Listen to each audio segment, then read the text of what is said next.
जी हां दोस्तों, भारत पर पलटवार करके फंस गया पाकिस्तान। भारत ने तबाह कर दिया पाकिस्तान का एयर डिफेंस सिस्टम। पाकिस्तान पर अटैक के बाद नए खुलासे, अगला टारगेट और भी ज्यादा खतरनाक। बहुत स्वागत है आप सभी का। आप देख रहे हैं द राजनीति का विशेष सेगमेंट खबर और विश्लेषण। मैं हूं जब्बार खान। दोस्तों, आखिर वो पाकिस्तान जो ये कह रहा था कि भारत ने आगे कुछ नहीं किया तो हम जवाबी कार्रवाई नहीं करेंगे, अचानक उसने जवाबी कार्रवाई क्यों कर दी? आखिर पाकिस्तान को ऐसी हमाकत क्यों सूझी और उस हमाकत का खामियाजा कैसे उसे भुगतना पड़ा? भारत ने पाकिस्तान का एयर डिफेंस सिस्टम जो तबाह किया है, क्या पाकिस्तान का पूर्ण रूप से एयर सिस्टम, डिफेंस सिस्टम धराशायी हो गया? आखिर भारत के खिलाफ पाकिस्तान ने किसके इशारे पर पलटवार की कोशिश की थी? मगर इस बीच में पाकिस्तान के so called friend countries Pakistan के साथ खड़े होते हुए क्यों नहीं नजर आ रहे हैं? आपको विस्तार से बताते हैं दोस्तों, हमने आपको दिखाया है कि किस तौर पर 6 और 7 मई की रात में जब भारत ने पाकिस्तान के आतंकी ठिकानों पर हमला किया, ध्वस्त किया, और उसके बाद में पाकिस्तान ये कहता रहा कि हम इसका जवाब देंगे, लेकिन दूसरी तरफ पाकिस्तान ने सूझबूझ का भी परिचय देने की कोशिश की कि अगर भारत ने आगे कोई हमला नहीं किया तो हम इस पर कोई कार्रवाई नहीं करेंगे। मगर देर रात पाकिस्तान ने भारत पर अटैक की हमाकत कर दी, मगर भारत ने पाकिस्तान का एयर डिफेंस सिस्टम तबाह कर दिया। और इससे पहले जिस तरीके से पाकिस्तानी सेना ने 15 सैन्य ठिकानों पर हमला करने की कोशिश की थी, भारतीय सैन्य ठिकानों पर हमला करने की कोशिश की थी, इसके बाद भारतीय सेना ने बड़ी कार्रवाई की, करारा जवाब दिया। रक्षा मंत्रालय ने 8 मई को 2:30 बजे के आसपास दोपहर में इस कार्रवाई की जानकारी दी। रक्षा मंत्रालय ने बताया कि भारतीय रक्षा मंत्रालय के मुताबिक सुबह भारतीय सेनाओं ने पाकिस्तान के नए लोकेशन पर एयर डिफेंस रडार और सिस्टम को निशाना बनाया। भारत ने लाहौर स्थित एयर डिफेंस सिस्टम को तबाह कर दिया। उधर गुजरात के कच्छ जिले में भारत पाकिस्तान सीमा के पास खावड़ा इलाके में सुबह एक विस्फोट भी हुआ दोस्तों। और जो जानकारी है उसके मुताबिक एक उड़ती हुई संदिग्ध वस्तु हाई टेंशन बिजली की लाइन से टकराई, जिससे धमाका हुआ। यह घटना 8 मई की सुबह करीब 6 बजे इंडिया ब्रिटिश बॉर्डर के पास में भुज के दूर दराज गांव कोटला के पास में प्रतिबंधित क्षेत्र में होने के बाद पुलिस, वायुसेना और सुरक्षा एजेंसियां तुरंत सक्रिय वहां पर हुई। जांच जारी रही, ये उड़ती हुई वस्तु पाकिस्तान की तरफ से आई थी या नहीं, आखिर क्या है पूरा माजरा। तो उधर पश्चिम कच्छ के एसपी विकास सुंडा के मुताबिक पुलिस तुरंत मौके पर पहुंची, संदिग्ध वस्तु को वायुसेना के हवाले किया गया।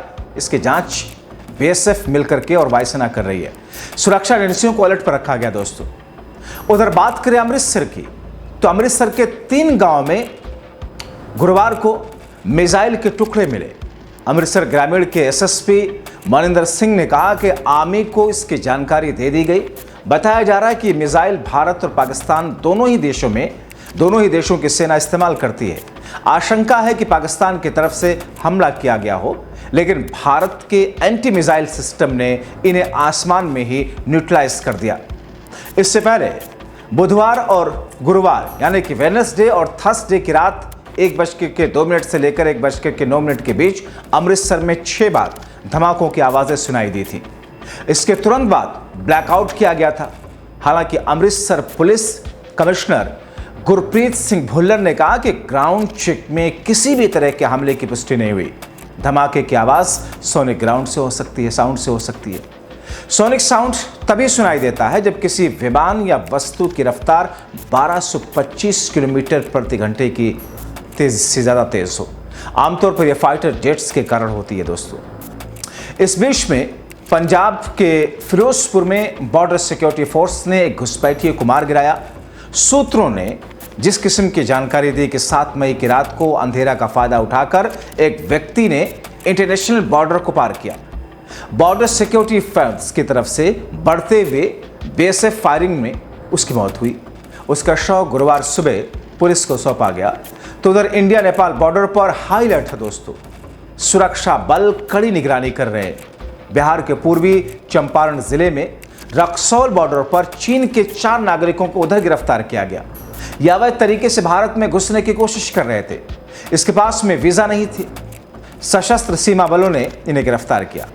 इस बीच पाकिस्तान नियंत्रण रेखा यानी कि LOC पर सीज फायर कर रहा है, जिसमें जम्मू कश्मीर के कुपवाड़ा, बारामूला, उरी, पुंछ, मेंढर, रजौरी सेक्टर में मोटार और गोलाबारी से पाकिस्तान हमले कर रहा है।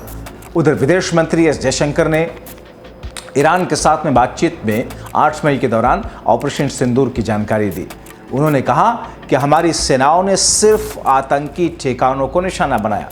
भारत और पाकिस्तान के बीच तनाव बढ़ने पर इजराइल ने एडवाइजरी जारी करते हुए अपने नागरिकों को जम्मू कश्मीर ना जाने और वहां से तुरंत निकलने के लिए कहा है, इजराइल ने दोस्तों।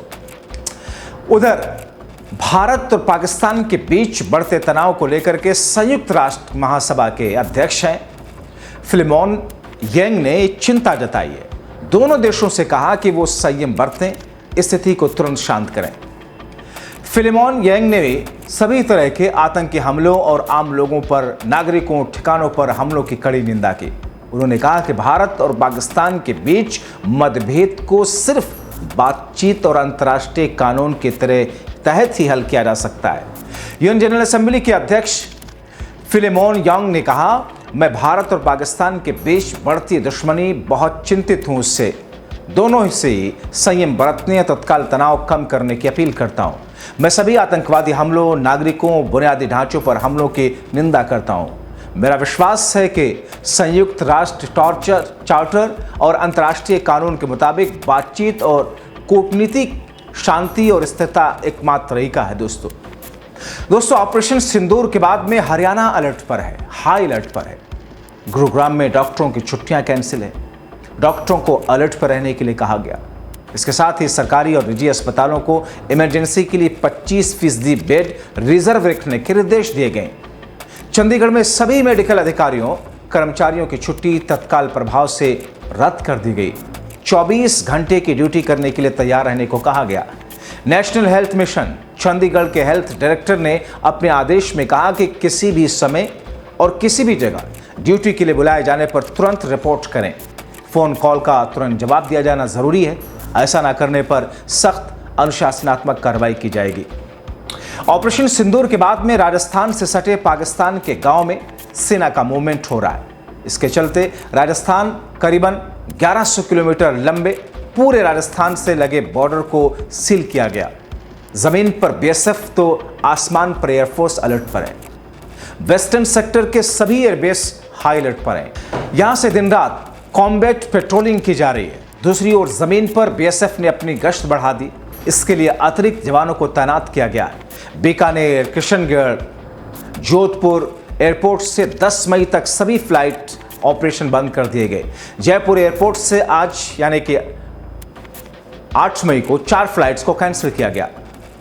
भारत की थल सेना, वायुसेना और नौसेना ने मिलकर के ऑपरेशन सिंदूर चलाया। दोस्तों 1971 के बाद यह पहली बार है जब तीनों सेनाओं ने एक साथ पाकिस्तान के खिलाफ बड़ी सैन्य कार्रवाई की। सेना और एयरफोर्स के अफसरों ने घटना की जानकारी दी।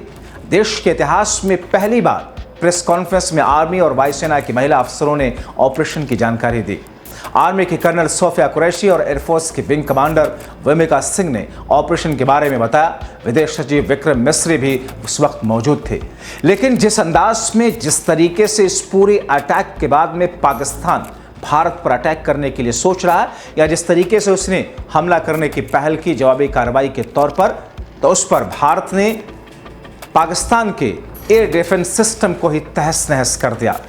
ऐसी स्थिति में जबकि पाकिस्तान चौतरफा घिरा हुआ है, बावजूद इसके नादानी पर नादानी कर रहा है। तो फिर एक तरफ जबकि यूनाइटेड नेशन भारत और पाकिस्तान दोनों ही देशों से शांति बहाल करने और आपसी बातचीत के जरिए चीजों को दुरुस्त करने की अपील कर रहा है, मगर भारत ने तो आतंकी संगठनों के ही टारगेट को अपने निशाने पर लिया था।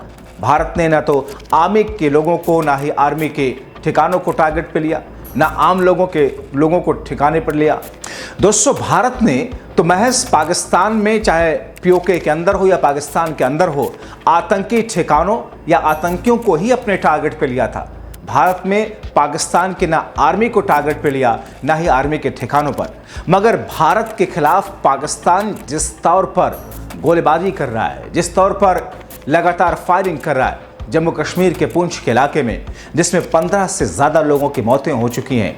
ऐसी स्थिति में एक बार फिर से पाकिस्तान के जरिए किए जा रहे हमले की कोशिशों में भारत पाकिस्तान को न सिर्फ मुंहतोड़ जवाब दे रहा है, बल्कि पाकिस्तान के एयर डिफेंस सिस्टम को भारत ने यहीं से तहस नहस कर दिया। अब ऐसे में पाकिस्तान की हमाकत या पाकिस्तान की नादानी पर, भारत के जरिए किए गए मुंहतोड़ हमले पर और भारत के जरिए किए गए पाकिस्तान के एयर डिफेंस सिस्टम को तबाह तहस नहस पर आप क्या कहेंगे? अपनी राय कमेंट बॉक्स में ज़रूर लिखें। अभी तक इस वीडियो में इतना ही। आपके कमेंट का हमें इंतज़ार है। अंत तक वीडियो देखने के लिए आप सबका बहुत शुक्रिया।